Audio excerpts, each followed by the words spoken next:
Bonjour à tous et bienvenue dans une nouvelle vidéo. Alors, avant de commencer la deuxième partie de la fécondation, on va faire un petit rappel sur la vidéo précédente. Le rappel sera essentiellement sur les étapes de la fécondation. Alors, pour ceux qui ne veulent pas faire le rappel, ils doivent directement la deuxième partie. Je vous laisserai dans quelle minute on va la deuxième partie. Alors, en premier, dans la première figure, ici, après un accouplement chez les espèces à fécondation interne, les deux gamètes mâles et femelles, ils vont se retrouver dans le tiers supérieur de l'oviducte. Ensuite, dans la deuxième figure, ici, au contact des spermatozoïdes avec les cellules folliculaires qui entourent l'ovocyte 2, les cellules folliculaires qui entourent l'ovocyte 2, il y aura la capacitation.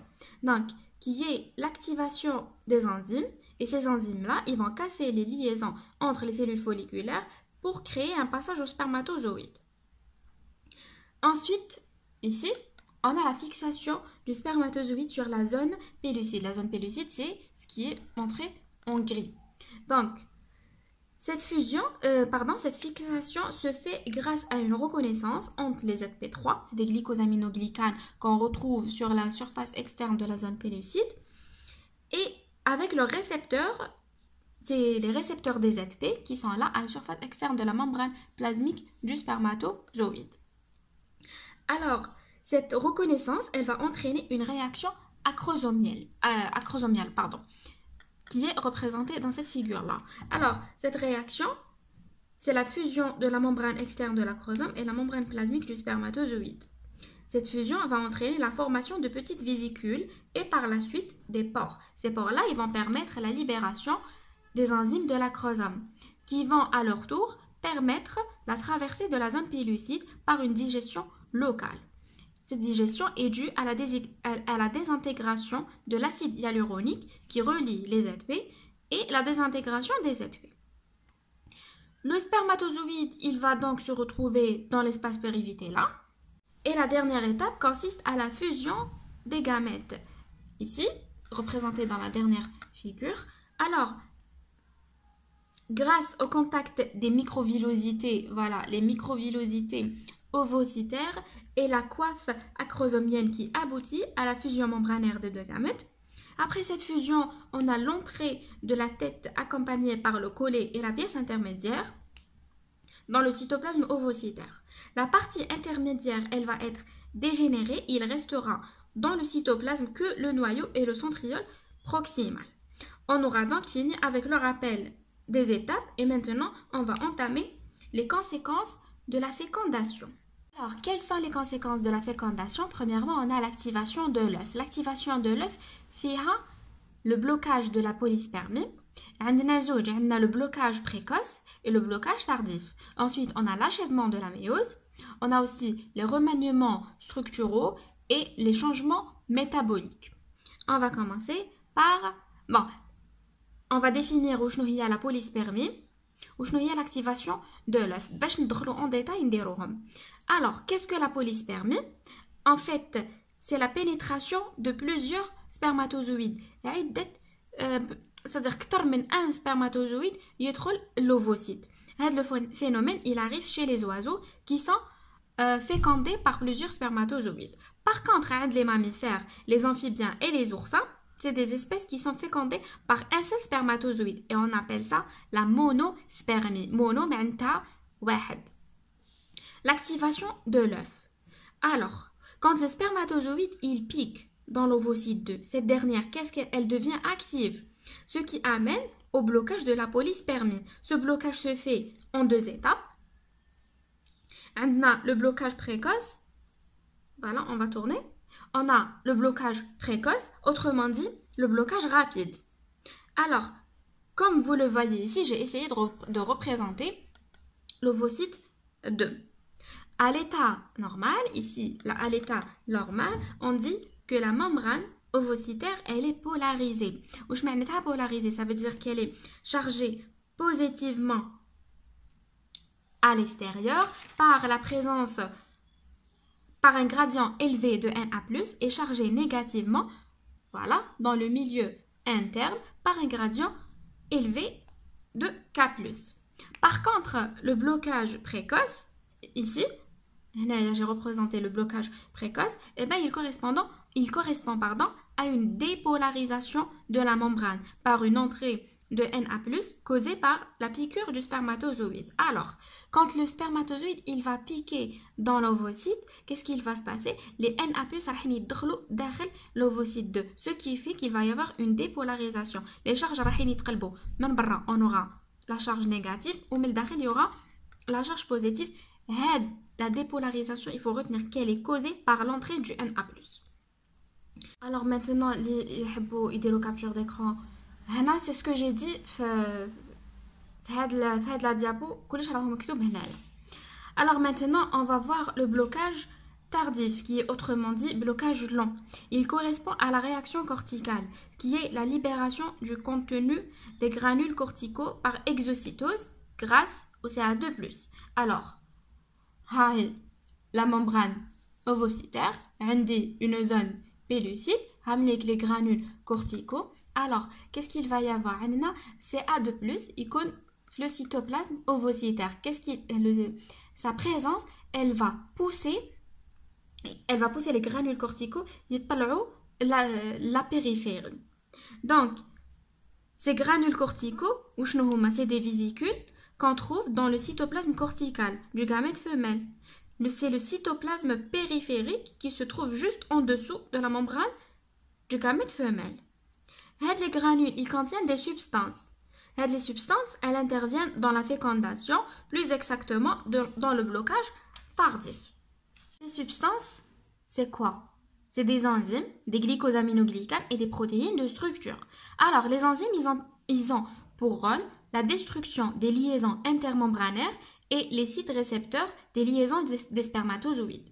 Les glycosaminoglycanes, ils vont faire appel à l'eau. Et les protéines de structure, ils vont faire des modifications membranaires. Alors, en quoi consistent ces modifications membranaires? Nous avons un dépôt de protéines de structure au niveau de la membrane vitelline. On l'appellera donc membrane de fécondation. Et il va y avoir le dépôt de protéines de structure où elle passera de zone pellucide à membrane de fécondation.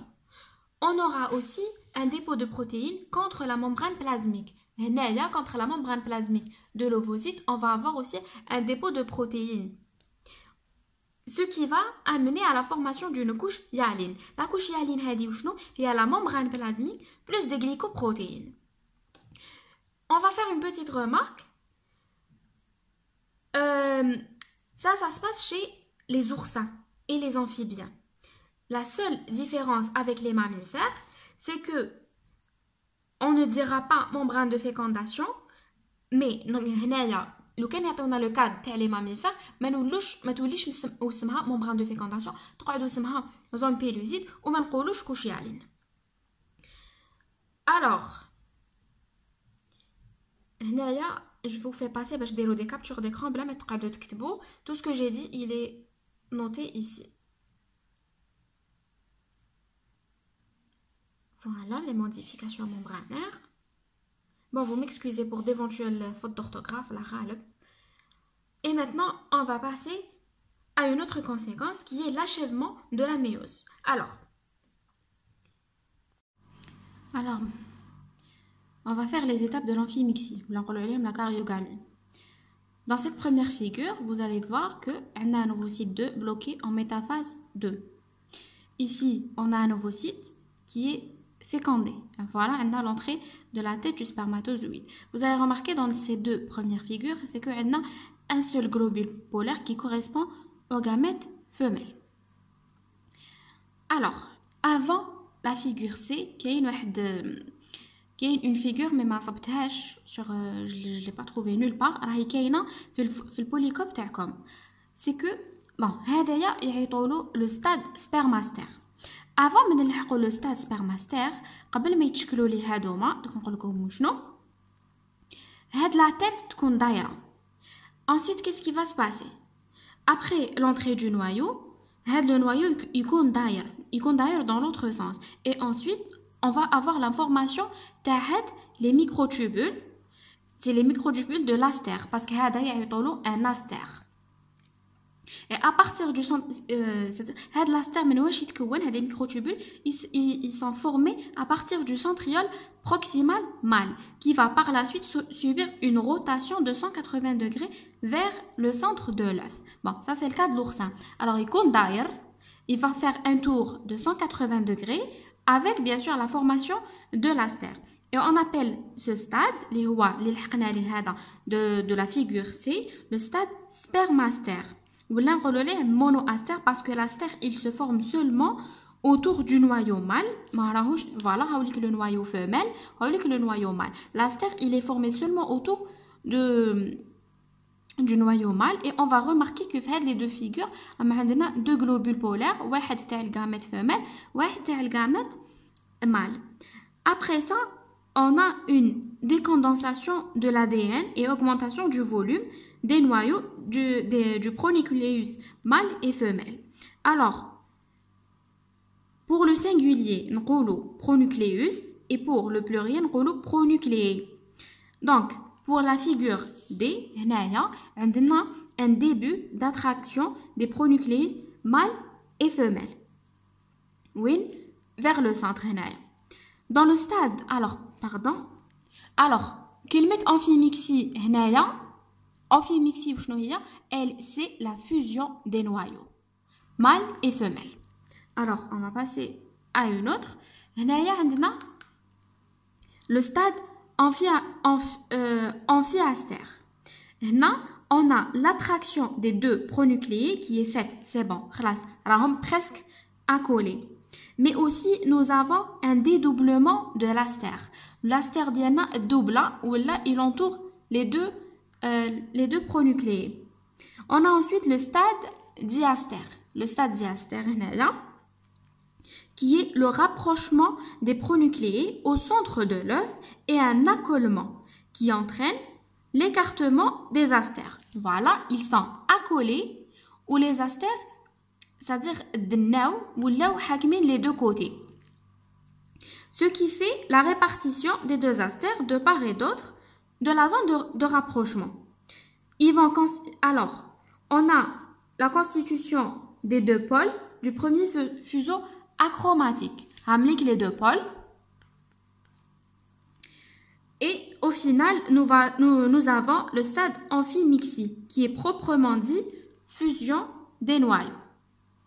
Alors, dans cette figure-là, comme je l'avais noté, c'est chez les mammifères, parce que entre les mammifères et les oursins, c'est différent. Alors, les mammifères, comme vous le voyez, les pronucléés s'accolent, mais leur enveloppe nucléaire ne fusionne pas.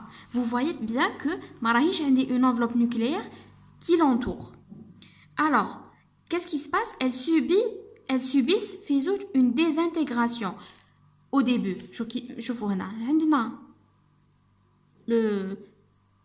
Une enveloppe autour de chaque noyau, mais là vous allez remarquer qu'il n'y a aucune enveloppe. Les deux enveloppes se sont désintégrées. On a aussi la condensation de la chromatine des deux pronucléés en chromosomes.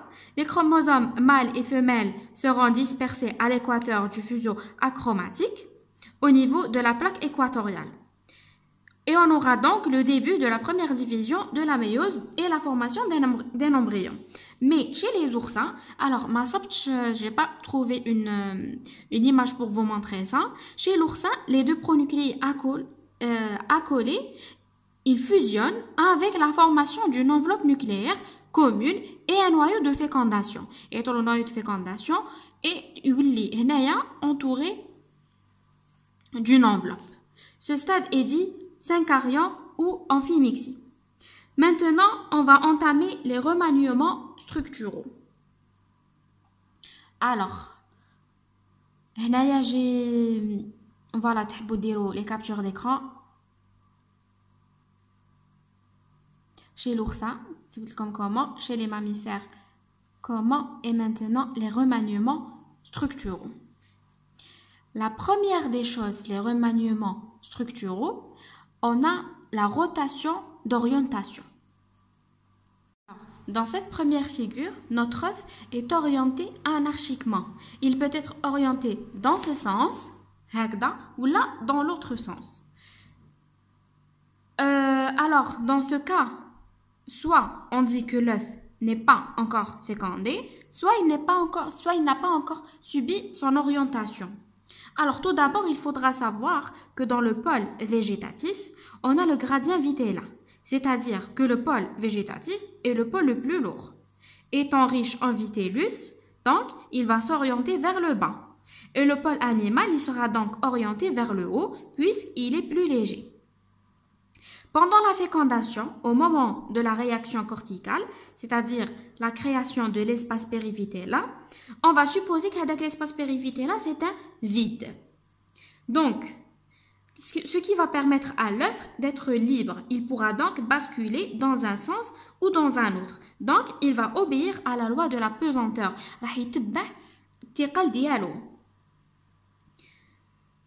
C'est-à-dire que le pôle le plus lourd, il sera orienté vers le bas et le pôle le plus léger, il sera orienté vers le haut. Dans les figures 2, 3 et 4, Hamlik 2, 3 et 4, dans votre polycopier 2, 3 et 4, ils vont correspondre à la figure B du polycope. Donc, on dit que l'orientation, elle est en cours. Dans la figure 5, sur le polycope, c'est la figure C. Donc, on dit que la rotation est terminée. L'axe est perpendiculaire. Le pôle animal en haut, le plus léger, ou le pôle végétatif le plus lourd. Alors maintenant, on va voir la rotation de symétrisation de l'œuf fécondé qui est spécifique aux amphibiens. Alors, c'est la planche que vous avez dans votre polycopier. C'est la figure A. C'est une face ventrale où on reconnaît l'œuf fécondé d'amphibien avec un pôle végétatif en bas et un pôle animal pigmenté en haut. Dans ce cas-là, notre œuf n'est pas encore symétrisé. Il est orienté mais pas encore symétrisé. Kif, la figure B, c'est une coupe qui est dite méridienne ou la transversale, qui nous rappelle le cytoplasme cortical avec une calotte pigmentaire et le noyau, le cytoplasme qui contient le vitellus. Alors, les figures A et B, dans ce cas-là, l'œuf il est fécondé et orienté, mais pas encore symétrisé. On va voir la figure C. Donc, dans cette figure, c'est une vue de profil qui montre que la calotte pigmentaire est en train de bouger. Elle bouge dans ce sens-là. Mais dans ce sens-là, mais elle part dans ce sens. Elle est en train de bouger à la surface, c'est-à-dire que les pigments ils basculent dans le cytoplasme cortical, ce qui amène à une bascule de la calotte pigmentaire dans ce sens-là, avec un angle de 30 degrés Celsius. Alors, la bascule, qu'est-ce qu'elle va permettre? Elle va permettre la formation d'une nouvelle zone, il y a le croissant gris. La nouvelle zone qui est le croissant gris. Alors, on ne voit pas tout le croissant gris, mais on voit une seule partie du croissant gris. Dans ce cas-là, on dit que l'œuf, il est symétrisé. Donc, la figure C, elle ressemble un peu, pas tout à fait, à la figure A. On dit que c'est des vues de profil, ou là, c'est des vues latérales. Alors, quel est le rôle de ce croissant gris? Dès le positionnement du croissant gris, il y a la symétrisation. Ça veut dire qu'une date la symétrisation. La symétrisation, c'est le fait de reconnaître les deux phases, la phase dorsale et ventrale, à l'opposé de la phase dorsale. Alors, on dit que l'œuf, il est symétrisé. Alors, la phase dorsale, c'est unicorne le croissant gris. La phase ventrale, elle est de l'autre côté, ou icono opposés l'un à l'autre. Maintenant, la figure D. Il y a la figure D. Alors, la pigmentation, elle forme le croissant gris. On voit la coupe en tournant le sphère vers nous. Dans l'œuf symétrisé, mais on a le pigment. Ensuite, on passe à la figure E, où il y a tout le croissant gris. Il y a le croissant gris, voilà. C'est la face dorsale du germe. Maintenant, on va la dernière, il y a la figure F. Alors, c'est le passage du spermatozoïde avec le noyau. Il est passé de là à là. On a un décollement du pigment cortical. C'est le spermatozoïde qui le fait. Alors, en fait, il y a la formation d'une traînée. Soit on a une traînée ou on a une trace. La trace, elle va être laissée par le spermatozoïde et elle va marquer son passage. Alors, la figure A, C ou E, c'est des vues externes. La figure B ou D ou F, c'est des vues en coupe. Bien la figure A ou la figure B. Alors, l'œuf, il n'est pas encore symétrisé. Il est fécondé, orienté, mais pas encore symétrisé.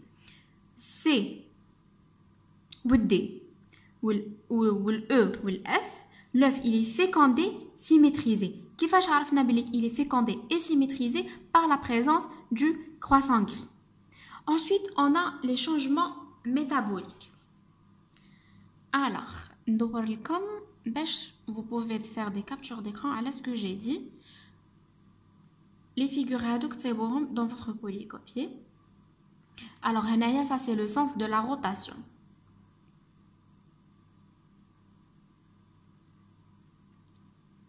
Et voilà, maintenant on va faire les changements métaboliques.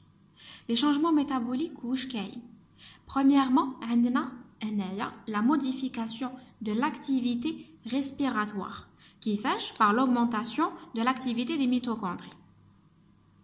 On a aussi le lancement de l'étape suivante qui est l'embryogenèse. L'étape suivante, il y a la segmentation qui est faite par la synthèse d'ADN et activation des mitoses. Mais on a l'augmentation notable de synthèse d'ARN parce qu'on a déjà un stock d'ARN qui est déjà présent. On a un déclenchement des synthèses des protéines grâce aux ARN déjà présents. On a l'utilisation des réserves. Alors après la fécondation, le vitellus accumulé dans les œufs, il va être utilisé pour permettre le développement embryonnaire, c'est-à-dire le passage du germe à l'embryon. La conclusion, il faut retenir que la fécondation a 4 effets principaux. Elle réactive le métabolisme de l'œuf. Elle restaure ou là, elle rétablit la diploïdie. On avait dit qu'une josomine un chromosome à 2 chromosomes. Elle détermine la symétrie bilatérale entre les amphibiens. Elle déclenche le début du développement de l'œuf en embryon. Et on aura terminé la deuxième partie de la fécondation. Et je m'excuse vraiment parce qu'elle est belle pour vous télécom. Oui, là, je la vidéo, vous me faites des commentaires, vous likez et vous partagez avec vos amis.